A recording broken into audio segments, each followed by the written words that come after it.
반갑습니다. 그리고 수련회를 이렇게 할 수 있다는 게 참 감사하고 고마운 일입니다. 이 시간에는 여러분들이랑 예레미야서에 대해서 좀 살펴보려고 하고요. 그리고 내일 아침에는 에베소서를 우리 같이 쭉 읽어보는 시간을 가지려고 합니다. 특별히 여러분들에게 제가 새로운 거, 신기한 거 그런 거 알려드리려고 하는 것도 아니고요. 그럴 수도 없고 사실은 그렇게 할 만큼 제가 그렇게 실력이 뛰어나지 않습니다. 하지만 오늘 예레미야서를 하려고 하는 이유는 뭐냐면 우리가 신앙생활을 하면서 제일 그래도 좀 여러 가지로 신경 써야 되는 것 그 중에 하나가 성경인데요. 성경 중에서 특별히 구약 성경 예레미야서를 어떻게 이해를 하느냐에 따라서 그 사람의 신앙적인 가치관이 많이 차이가 나는 것을 볼 수가 있거든요. 그래서 오늘 이 시간에 시간 되는 대로 그렇다고 1시간을 넘지는 않을 거예요. 1시간 내로 해서 지금 4시 11분이니까요. 생각으로 한 5시쯤 끝나고 같이 맛있는 저녁을 먹으면서 또 이야기도 하고 그러면 좋을 것 같습니다. 특별히 다른 PPT를 이용하거나 아니면 칠판을 쓰거나 하지를 않고 그냥 여러분들 눈 아이 컨택 하면서 이렇게 하려고 합니다. 왜 그러냐? 제가 봤을 때는 저는 아무래도 아날로그 시대여가지고요. 아날로그적인 게 오히려 더 나을 때가 있거든요.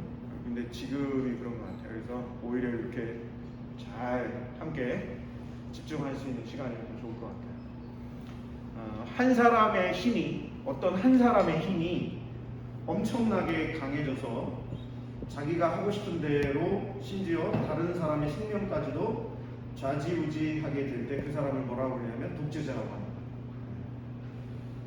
어떤 나라가 점점 힘이 커져서 자기가 하고 싶은 대로 심지어 전쟁을 일으켜서 다른 나라의 주권까지 빼앗게 될 때 그 국가를 제국이라고 이야기를 합니다. 구약 성경과 신약 성경에도 제국이 등장을 합니다. 잘 아시는 대로 제가 너무나 여러 번 말씀을 드려가지고 다른 제국들이 많이 있지만 그럼에도 불구하고 우리가 구약 성경과 신약 성경에서 좀 주의 깊게 살펴봐야 할 제국이 아수르라고 하는 제국, 바벨론, 페르시아, 헬라, 그리고 로마 제국 이렇게 됩니다. 사실은 아수르 같은 경우에는 북이스라엘이 아수르에 의해서 멸망을 했고요. 바벨론은 잘 아시는 대로 남유다가 이 바벨론 제국에 의해서 멸망을 합니다.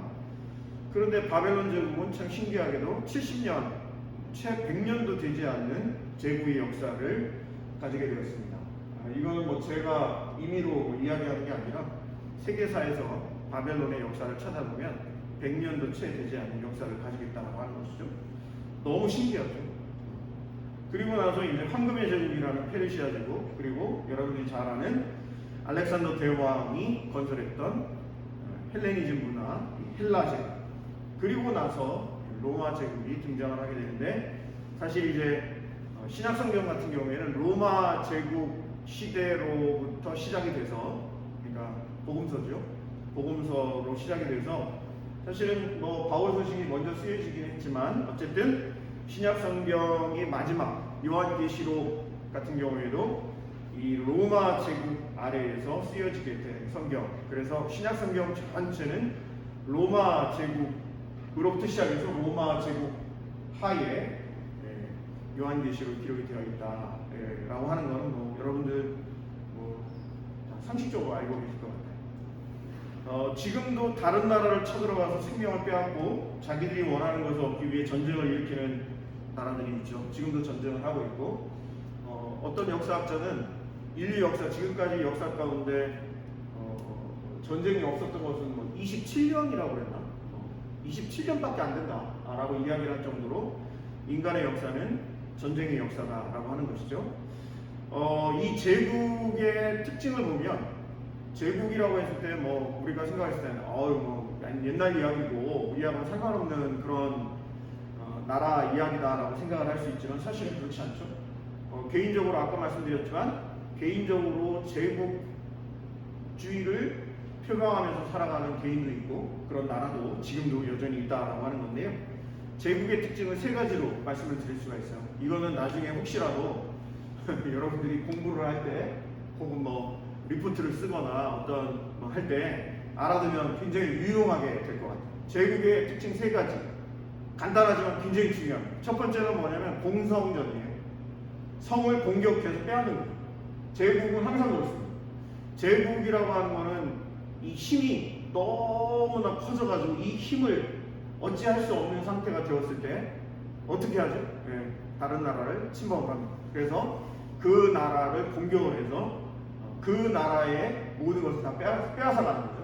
사람도 빼앗아가고 자원도 빼앗아가고 문화도 빼앗아가고 유물도 빼앗아가고 하여튼 좋은 거는 다 빼앗아가는 것이 이게 제국입니다. 그래서 첫 번째 특징이 공성전, 공격을 한다라고 하는 것이고 두 번째 특징이 뭐냐면 빼앗아간다. 말 그대로 물질주의입니다. 물질주의를 추구하는 게 제국이에요. 그래서 철저히 자본에 근거를 두고 있습니다. 세 번째 제국의 특징은 뭐냐면 노예주의. 사람들을 다 노예화해가지고 자기들이 하기 싫은 일들을 다 시켜버리는 거예요. 대표적으로 여러분들이 알고 있는 이스라엘 사람들이 애굽에 430년 동안 종살이, 노예로 살고 있었고요. 최근에도 보면 미국에서도 흑인들을 잡아다가 노예로 부려먹은 그런 일들이 많이 있고요.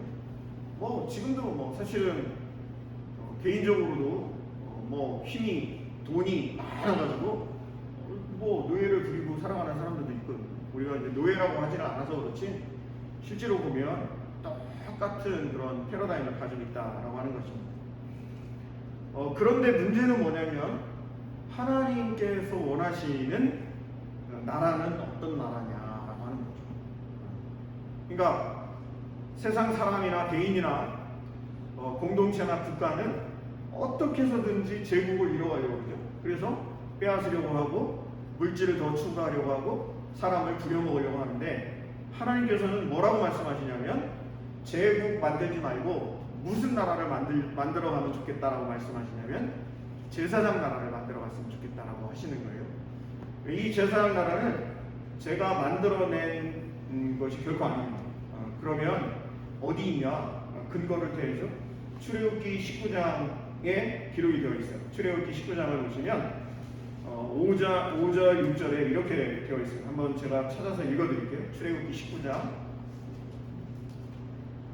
5절, 6절 제가 한번 읽어드릴게요. 잘 들어보세요. 세계가 다 내게 속하였나니 너희가 내 말을 잘 듣고 내 언약을 지키면 너희는 모든 민족 중에서 내 소유가 되겠고 너희가 내게 대하여 제사장 나라가 되며 거룩한 백성이 되리라. 너는 이 말을 이스라엘 자손에게 전할지니라. 이렇게 되어 있습니다.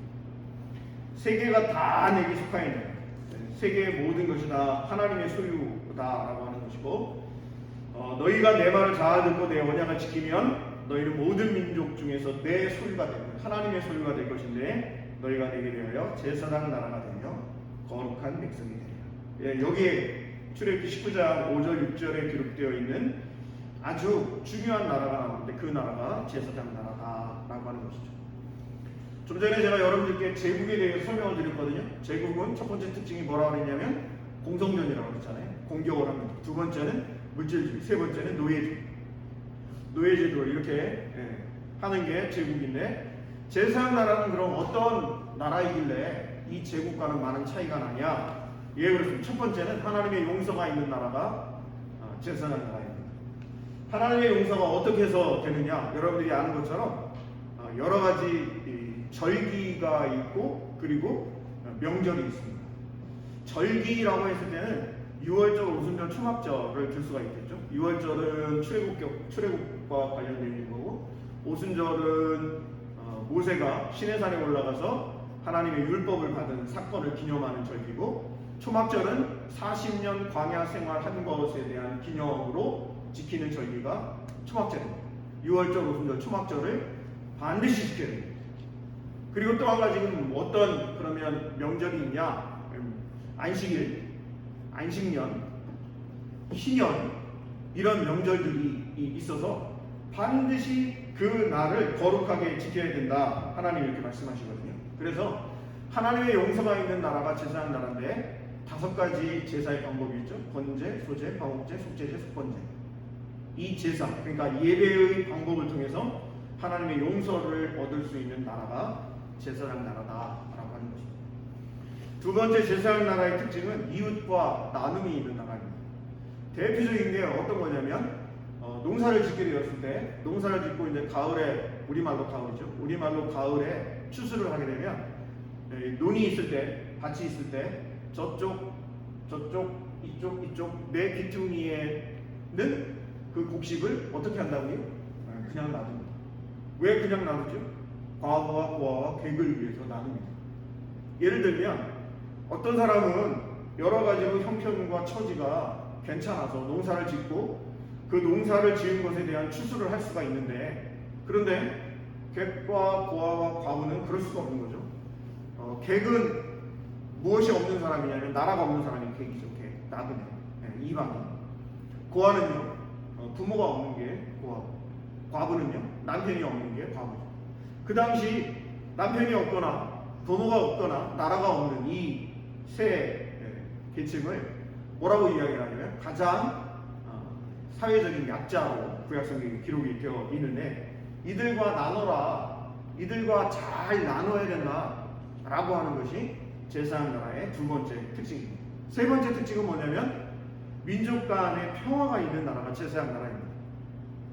제국은 점점 힘이 세져가지고 그 힘을 주체하지 못했을 때 다른 나라에 쳐들어가서 전쟁을 일으켜서 빼앗아 오지만 제사장 나라는 그렇지 않다는 거죠. 제사장 나라는 민족 간의 평화를 이루어가는 나라가 제사장 나라다라고 하는 것입니다. 자, 이렇게 하나님께서 430년간 애굽의 종살이를 하고 있었던 이스라엘 사람들을 출애굽시키시면서 제사장 나라를 만들어 가자라고 말씀하시는데, 이 제사장 나라를 만들어 가기 위해서 하나님의 말씀에 순종하는 사람들에게 그 나라에 무엇을 책임져 주시겠다고 그러냐면 경제와 국방을 책임져 주시겠다고 말씀하십니다. 경제는 어떻게 책임져 주시냐? 묵은 곡식을 먹다가 핵곡식을 먹게 해주시겠다는 거예요. 묵은 곡식을 먹다가 핵곡식을 먹는다. 우리 청년 여러분들 중에서, 부모님들 중에서 농사를 짓는 분이 계실 수 있죠. 아닐 수도 있지만 농사를 짓는 분들의 입장에서는 그 농사를 지을 때, 농사는 뭐 어떤 농사든, 제가 한번 어떤 분들이랑 이야기를 나누냐면 그 목축업을 하는 분들이랑 잠깐 이야기를 나눈 적이 있어요. 그랬더니 그분들에게 소들을 키우시는데 소가 어떤 존재냐, 그러니까 아들 딸 같다. 소가 정말로 그러시냐, 그러니까 진짜로 소를 기르는데 소가 태어나서부터 잘 자라는 이제 그러면 정말 아들 딸 같은 느낌이 든다는 거예요. 그런데 하나님께서 제사장 나라를 이루어가기 위해서 순종하는 사람들에게 경제를 책임져 주신다, 묵은 곡식을 먹다가 핵곡식을 먹게 해준다. 이거는 정말 그 당시에 엄청난 혁명과도 같은 일이에요. 왜냐하면 좀 안 믿기실지 몰라도 제가 어렸을 때, 부모님이 목회를 하셨지만 제가 어렸을 때 집에 쌀이 없는 적이 많이 있어요. 그런데 이게 지금 언제쯤 얘기냐면 주전 1500년이거든요. 주전 1500년. 그러면 주전 1500년, 지금으로부터 3500년 전에 묵은 곡식을 먹다가 핵곡식을 먹게 해주겠다. 그 경제를 책임져 주겠다는 거예요. 또 한 가지 국방을 책임져 주겠다고 하시는데, 국방을 어떻게 책임져 주냐? 5사람이 100명을 무찌를 수 있게 해주겠다는 거예요. 우와. 100명이 10,000명을 무찌를 수 있도록 하나님이 그렇게 책임져 주시겠다. 그게 제사장 나라다 라고 말씀을 하시는 거예요. 우리가 생각하면 이 말도 안 된다, 진짜 웃기지도 않는다, 무슨 그런데 실제로 하나님께서 제사장 나라를 이루고 가기 위해서 힘쓰고 애썼던 사람들을 실제로 그렇게 도와주시고 역사하신 일들이 구약성경에 많이 기록이 되어 있거든요. 반면에 이스라엘 백성들에게 제사장 나라를 만들어 가자라고 하시고 오케이 우리가 그렇게 하겠습니다 라고 해서 약속을 하고 도장을 빵 찍었거든요. 그게 하나님과 언약을 맺은 거라고 하는데 그 언약을 이루어가기 위해서 수고하고 애쓰면 경제와 국방을 책임져 주시지만 그렇지 않았을 경우에는 하나님께서 1단계, 2단계, 3단계로 징계와 심판을 내리신다는 거예요. 1단계는 뭐냐면 기근을 보내신다는 거예요. 하나님의 제사장 나라를 만들어가기 위해서 힘쓰고 애써야 되는데 그렇지를 않으면 하나님이 그 징계로 기근을 보내셔서 농사를 지어도 어떤 사업을 해도 그게 잘 안 되게 하신다는 거예요. 그런데도 잘 깨닫지 못하고 여전히 제사장 나라와 상관없는 삶을 살아가면 두 번째로는 탈취를 당하게 하신다는 거예요. 빼앗긴다는 거예요. 그나마 또 농사를 지어서 흉년이지만 그래도 흉년 중에도 조금 걷어들인 것을 다 빼앗긴다는 거예요. 그 대표적인 게 기드온이 사사시대 때 기드온이 사사기에 보면 이제 미디안 족속에게 자기가 먹을 거 빼앗길까봐 포도즙을 짜는 그 틀에 들어가지고 원래 방아를 찍고 있는 장면이 기록이 되어 있습니다. 그럼에도 불구하고 하나님 앞에 돌아오지 않을 때 하나님께서 어떻게 하시겠다 말씀드리냐면 이방 민족의 포로로 잡혀가게 하시겠다라고 하는 것이 하나님께서 말씀하신 이 제사장 나라의 언약법이다라고 하는 것이죠. 이 제국 그리고 제사장 나라, 이제 우리 신약 성경으로는 우리가 하나님 나라라고 이야기를 하거든요. 이 제국과 제사장 나라 혹은 하나님 나라 끊임없이 대결을 합니다. 인류 역사가 지속되는 한 계속해서 대결할 수밖에 없는 게 바로 제국이고 그리고 제사장 나라다라고 하는 것이죠. 이스라엘 역사를 보면 사울 왕, 다윗 왕, 솔로몬 왕 이때는 어찌됐든 한민족 한 국가를 이루어가지고 120년 동안 지속이 됩니다. 그러다가 솔로몬 왕의 아들 르호보암 왕 때 남유다와 북이스라엘로 나뉘게 되는데 남유다는 르호보암, 북이스라엘은 여로보암이 왕이 돼가지고 북이스라엘의 역사가 한 200년 정도 됩니다. 200년 정도 되는 역사 가운데 19명의 왕이 있었어요. 그런데 계속 쿠데타가 일어나고 이 일이 반복이 됩니다. 이 북이스라엘 200년의 역사 가운데 19명의 왕이 있을 때 제사장 나라를 위해서 헌신한 왕이 단 한 명도 없다라고 하는 사실이죠. 이게 참 놀라운 일입니다. 어떻게 19명 왕 중에 한 명도 제사장 나라를 위해서 헌신한 왕이 없다. 결국 아수르에 멸망하고 그리고 아수르 제국이 멸망하고 난 다음 생겨난 단어가 있는데 그게 뭐냐면 사마리아인이라고 하는 이름이 생겨나게 된 거죠. 반면에 남유다는 북이스라엘이 멸망하고 나서 약 150년 더 역사가 진행이 돼서 350년의 역사가 있었고 20명의 왕이 있었습니다. 그런데 20명의 왕 중에서 우리가 잘 봐줘서 4명 혹은 5명의 왕만 하나님 명령에 순종하고 그러니까 제사장 나라를 만들기 위해서 순종하고 나머지는 불순종하게 됐죠. 결국 바벨론의 포로로 잡혀가게 되었습니다. 이 상황 그러니까 바벨론의 포로로 잡혀가기 바로 전 그리고 잡혀가는 상황 잡혀가고 난 다음 요 과정이 아주 잘 기록이 되어 있는 게 바로 예레미야서인데요. 제가 한번 예레미야서를 몇 군데 말씀을 여러분들에게 좀 읽어드리도록 할게요. 예레미야 2장 27절을 한번 제가 한번 읽어드릴게요. 잘 한번 들어보세요. 예레미야 2장 27절 말씀. 그때 상황이 어땠냐라고 하는 거예요. 예레미야 선지자가 말씀을 선포할 때 그때 남유다의 상황이 어땠냐. 2장 27절을 보면 이렇게 되어 있어요. 남유다입니다.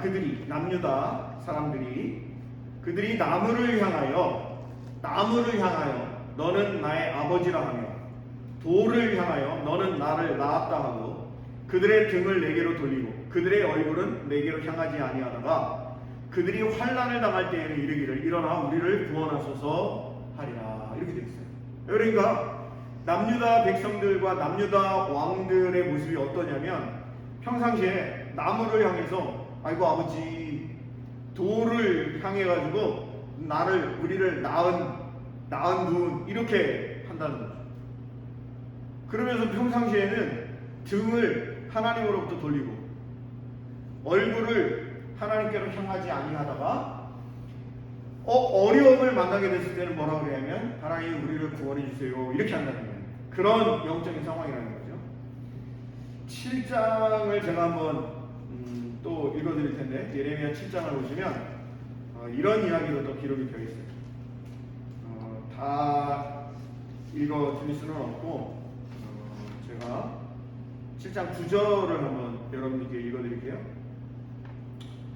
너희가 도둑질하며 살인하며 간음하며 거짓 맹세하며 바알에게 분향하며 너희가 알지 못하는 다른 신들을 따르면서 그러면서 내 이름으로 일컬음을 받는 이 집에 들어와서 내 앞에 서서 말하기를 우리가 구원을 얻었나이다 하느냐 이는 이 모든 가증한 일을 행하려 합니다. 이 예레미야 7장 같은 경우에는 굉장히 중요한 장인데요. 예레미야가 이제 성전에서 설교를 하는 장면이 기록이 되어 있습니다.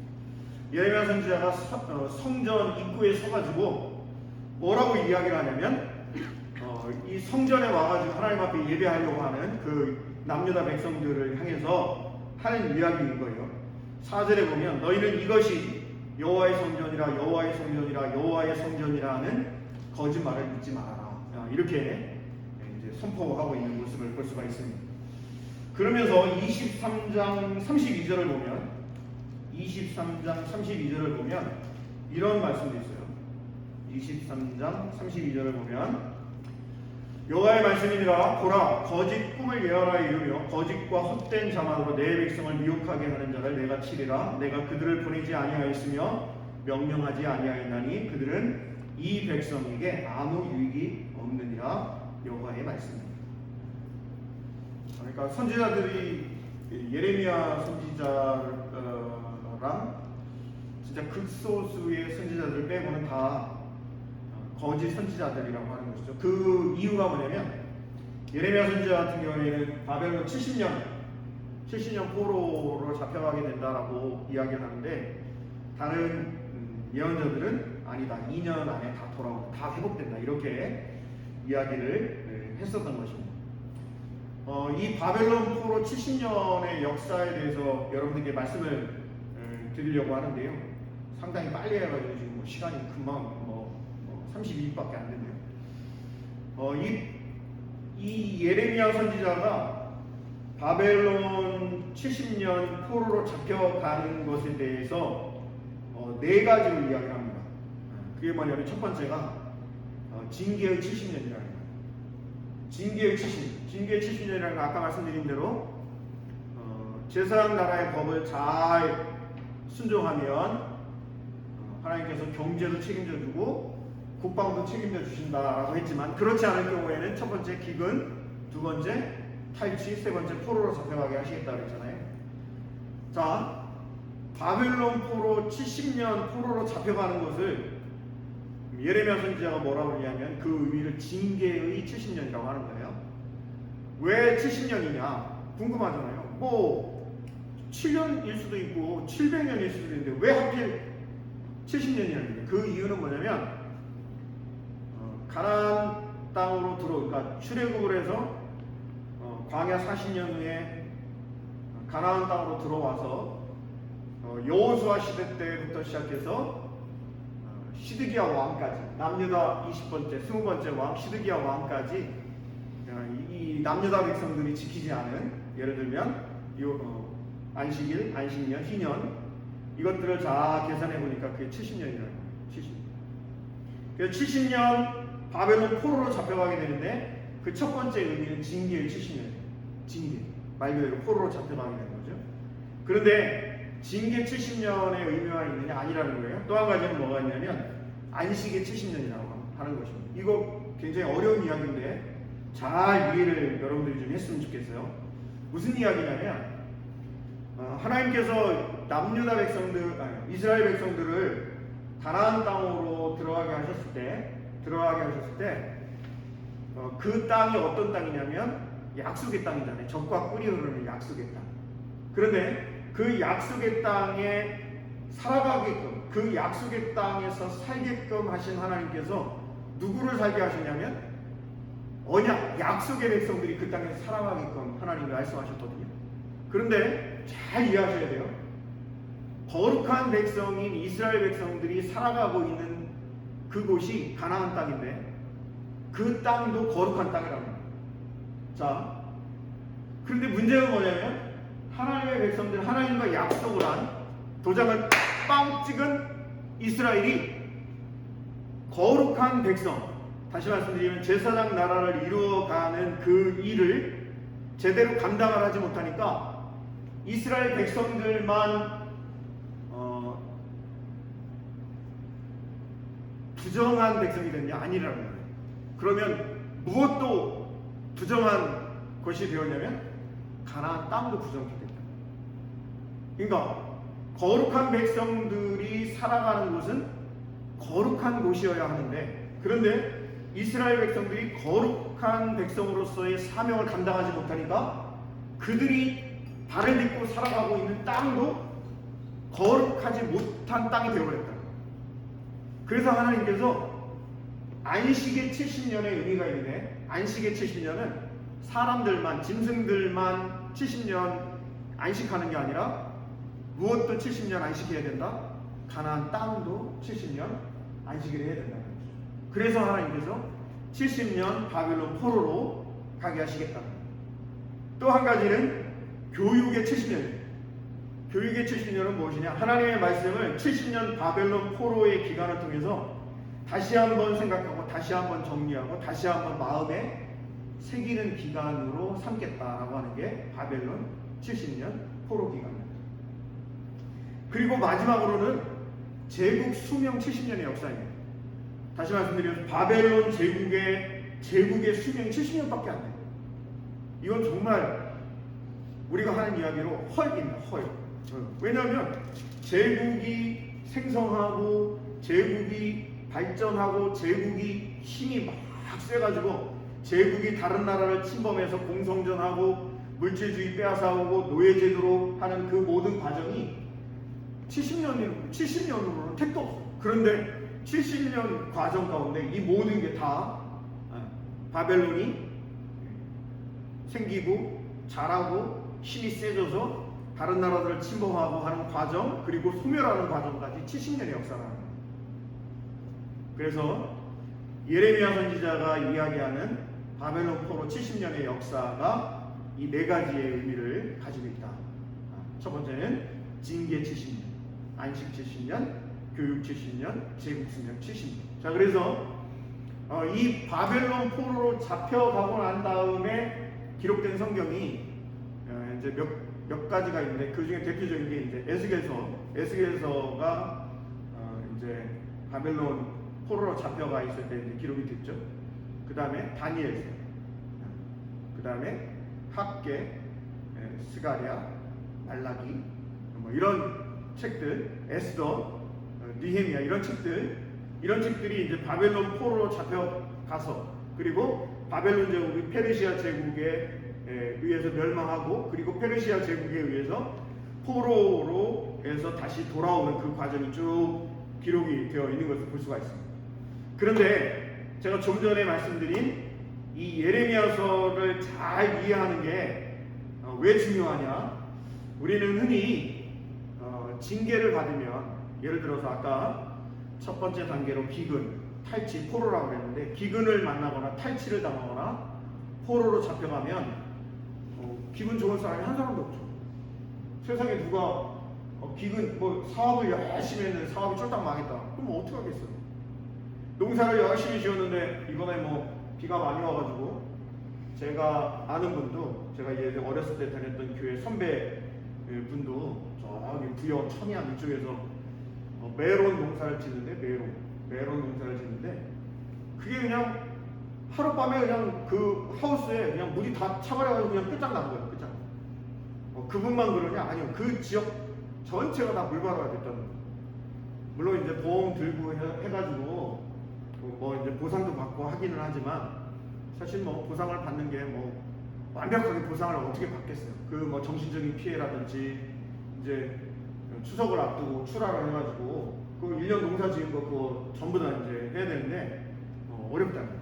그러니까 이런 기근이나 탈취나 포로로 잡혀갔을 때 어떤 사람도 참 잘 됐다라고 생각하는 사람 아무도 없죠. 그런데 문제는 뭐냐면 이 징계를 당하게 됐을 때 우리 신앙인들의 모습이 어떠해야 하는지를 이 예레미야를 잘 이해해야만 우리가 신앙생활을 하는 것에 있어서 명확한 이 좌표를 세울 수 있다라고 하는 거죠. 사실은 이런 심판을 당하고 환난을 당하고 포로로 잡혀가는 이 과정이 사실은 하나님의 사랑의 한 방편이라는 거예요. 이거가 이해하기가 어렵죠. 왜냐하면 하나님께서 이 남유다 북이스라엘도 마찬가지지만 사랑하시기 때문에 이런 환난을 당하게 하신다는 거예요. 그래서 예레미야 선지자가 뭐라고 이야기하냐면 이 징계, 안식, 교육, 제국 수명 70년의 이 역사를 통해서 하나님께서 요구하시는 것이 이사야 24장 1, 2절에 기록이 되어 있는데 제가 그 부분도 한번 읽어드릴게요.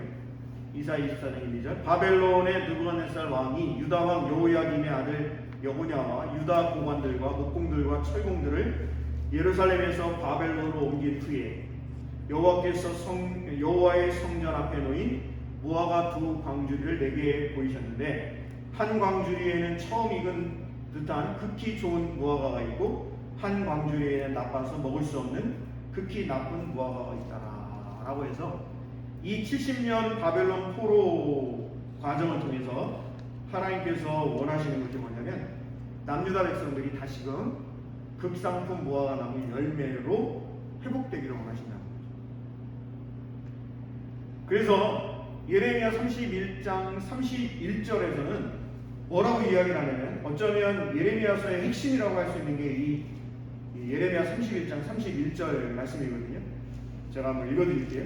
31장 31절 예레미야 31장 31절 여호와의 말씀이니라 보라 날이 이르리니 내가 이스라엘 집과 유다 집에 새 언약을 맺으리라. 새 언약이라고 되어 있죠. 그러면 새 언약이 있으면 옛 언약이 있는 거잖아요. 그러면 옛 언약은 뭐냐? 바로 모세가 시내산에서 제사장 나라를 이루어가기 위해서 하나님과 맺은 언약. 그러니까 십계명을 비롯한 여러 가지 율법 조항들이 있잖아요. 그게 옛 언약이라고 한다면 이 예레미야 선지자를 통해서 말씀하시는 새 언약은 바로 예수 그리스도로 성취되는 언약이 바로 새 언약이다라고 하는 것이고 예레미야 선지자를 통해서 이미 벌써 예수님이 이 땅에 오시기 전 600년 이상 전에 이 말씀으로 약속하고 계신 것을 볼 수가 있는 거예요. 왜? 이스라엘 백성들이 옛 언약, 다시 말씀드리면 제사장 나라 만들어 가자라고 했을 때 좋아요. 그 제사장 나라 우리가 만들어 갈게요 라고 말은 했는데 실천을 하지 못하고 결국 하나님의 심판을 받게 되었다라고 하는 것이죠.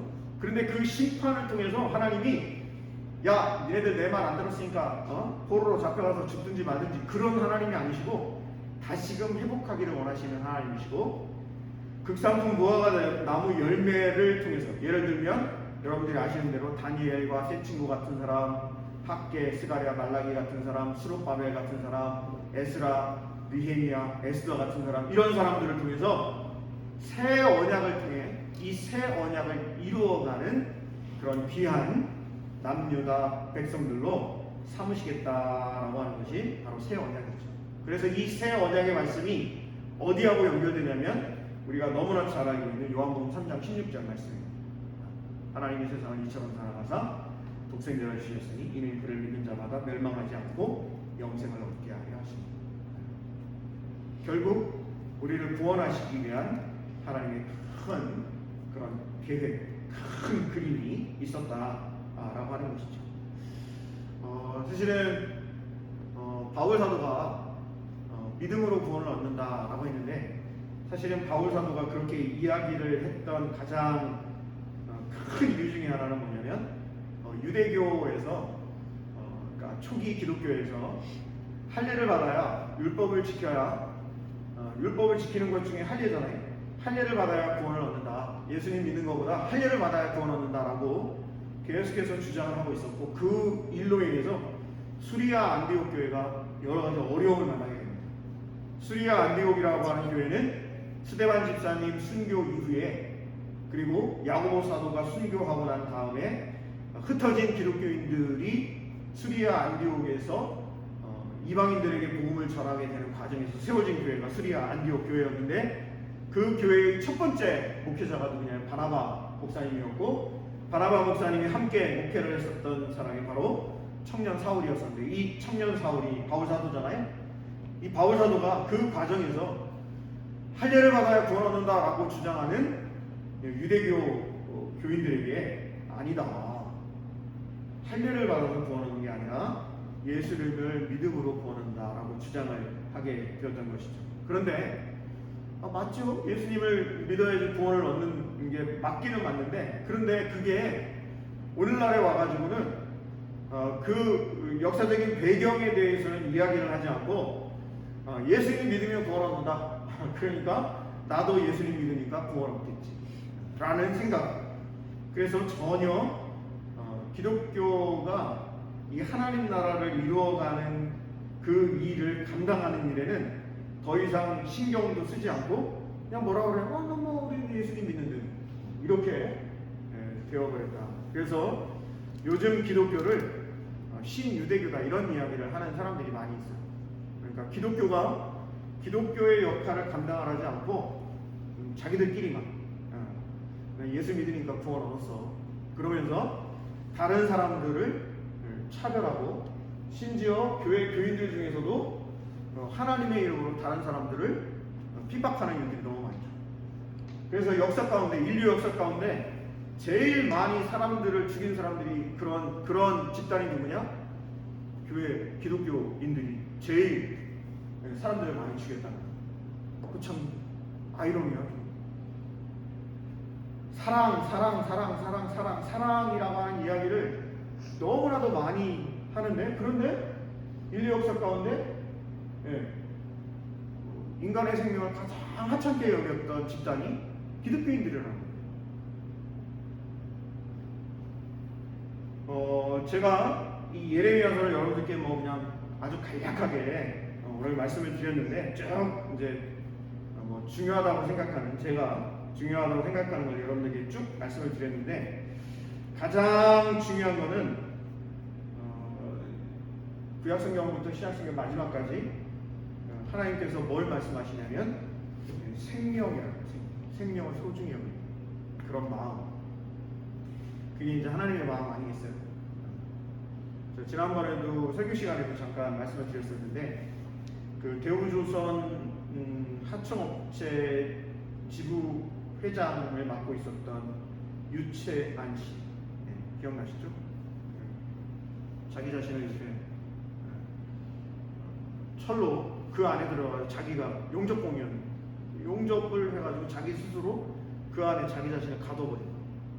몸을 움직일 수도 없고, 먹는 것, 모든 생리적인 그러한 것들을 다 그 안에서.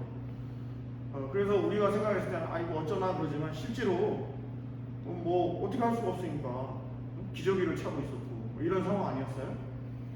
그러한 상황 가운데 있는 사람, 그런 이웃의 모습을 보면서도 교회가, 기독교인들이 그분에 대해서 안타까워하거나 조금이라도 그분에 대해서 우리가 그분을 위해서 우리가 기도하자 라고 하는 교회는 한 군데도 없었어요.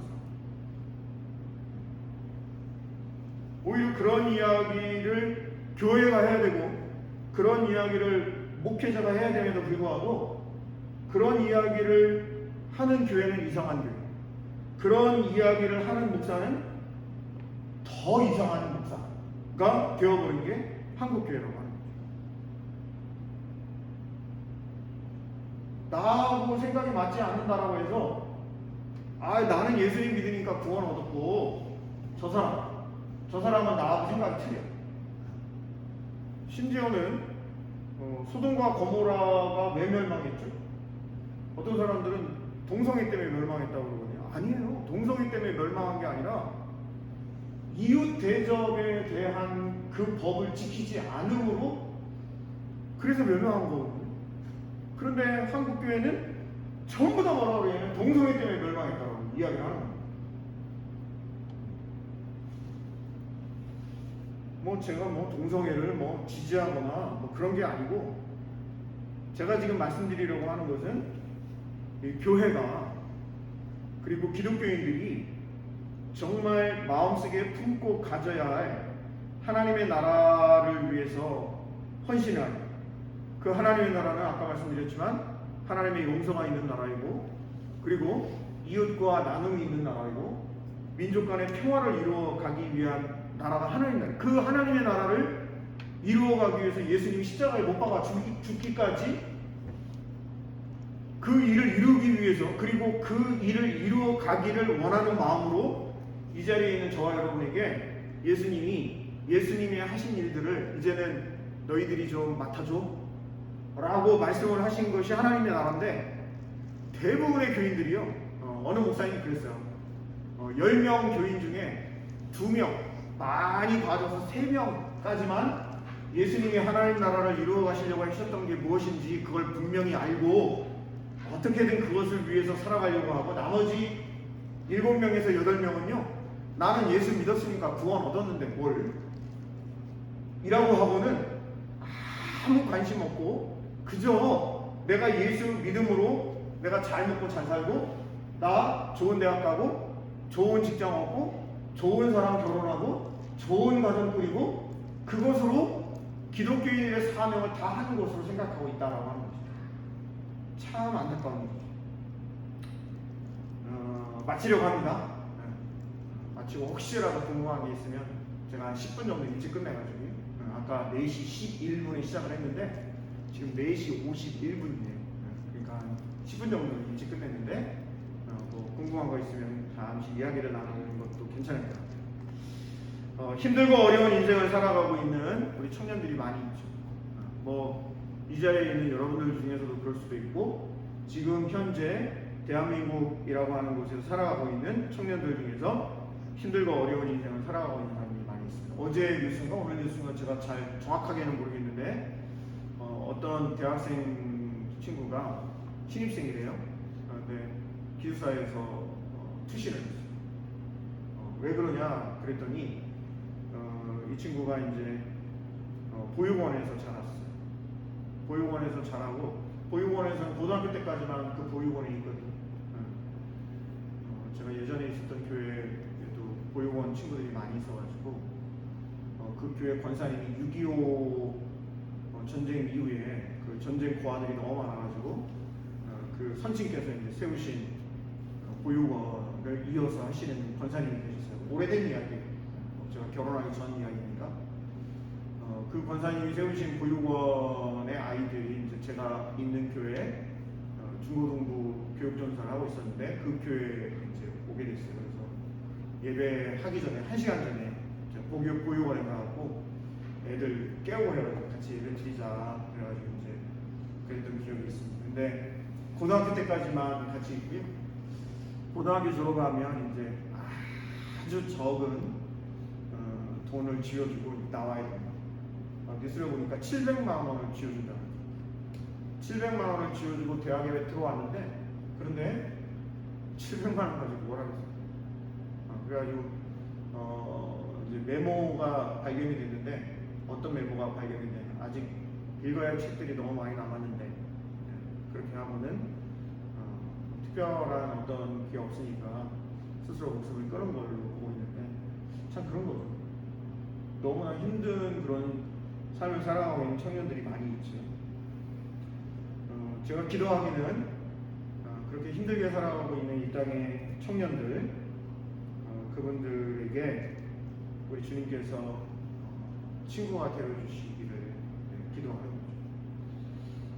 제가 할 수 있는 게 그분들을 위해서, 그런 지금 어려운 삶을 살아가고 있는 청년들을 위해서 기도하는 것, 그리고 어려운 가운데 있는 이들을 위로하고 그들을 위해 기도할 수 있는 마음을 소유할 수 있는 우리 포항영상교회 청년 여러분들이 되셨으면이라고 하는 그런 간절한 마음을 가지고 있습니다.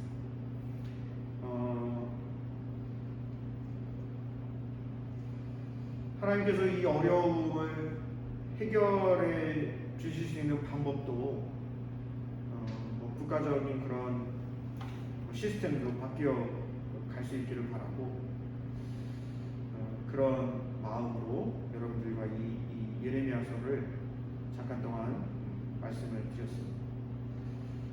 한 가지 분명한 것은 세상 모든 것의 주인이신 하나님께서 여러분들을 사랑하고 계시다. 끝까지 사랑하신다. 혹 환난과 역경과 어려움이 있더라도 그 어려움을 통해서 하나님이 내버려 두시고 관심 없으신 하나님이 아니라 끝까지 관심을 가지신 하나님이시다라고 하는 사실을 우리가 좀 인정하고 그렇게 생각하며 살아갈 수 있는 여러분들이 되었으면 좋겠습니다. 네, 이것으로 마치도록 하겠습니다. 감사합니다. 고맙습니다. 혹시 예레미야서를 중심으로 잠깐 말씀드렸는데 궁금한 것이 있다면 한두 개 정도 같이 이야기를 나누고 마치면 좋을 것 같아요. 없으면 그냥 마쳐도 되고요.